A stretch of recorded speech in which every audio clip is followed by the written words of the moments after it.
शहर में जिस प्रकार से चुनावी माहौल चल रहा है, तो ऐसे में चुनावी वादे भी नेताओं द्वारा किए जा रहे हैं। ऐसे में आपने देखा होगा कि हाल ही में उल्लासनगर महानगर पालिका जो प्रॉपर्टी टैक्स है उसको लेकर जो है दर कर को लेकर काफ़ी कार्रवाई करते हुए नजर आया, और आपको बताया था कि किस प्रकार से शहर में कार्रवाई यहाँ की जा रही है।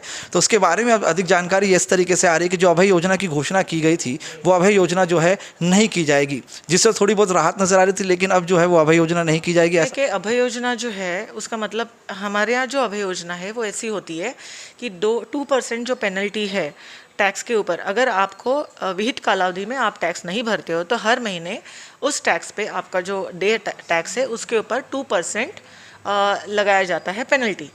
इस पेनल्टी को वेव ऑफ करने के लिए अभय योजना लाई जाती है। 7 साल से हमारे यहाँ अभय योजना थी, लेकिन उसका इतना बेनिफिट नहीं हो रहा था और कॉरपोरेशन का बहुत नुकसान हो रहा था। ऑलमोस्ट 70 करोड़ का नुकसान अभी तक हो चुका है कॉरपोरेशन का।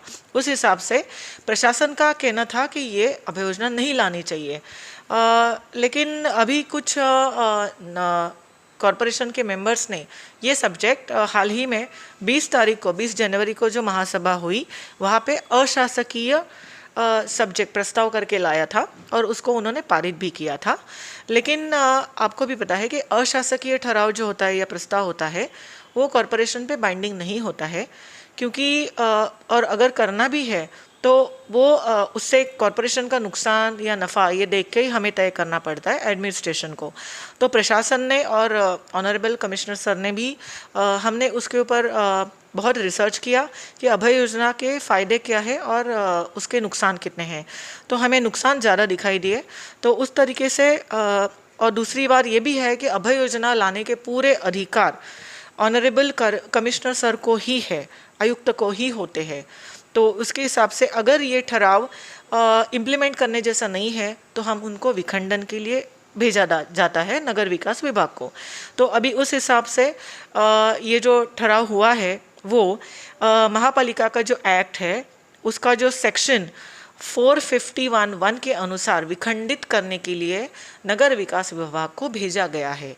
और अभी अभय योजना आएगी कि नहीं आएगी ये सब नगर विकास विभाग पे डिपेंड है। अगर नगर विकास विभाग ने ये ठराव विखंडित नहीं किया या उसके लिए उसको अमल बजावनी करो ऐसे अगर ऊपर से आदेश आते हैं तो अभय योजना लाई जाएगी। बट ऐसा होना संभव नहीं है, क्योंकि इस बात पे हियरिंग होगी नगर विकास में और सेक्रेटरी सर के पास हियरिंग होगी, और हमारे जो मुद्दे हैं मुझे नहीं लगता है कि नगर विकास विभाग कॉरपोरेशन का नुकसान करेंगे। तो अभय योजना ये साल नहीं आएगी। धन्यवाद।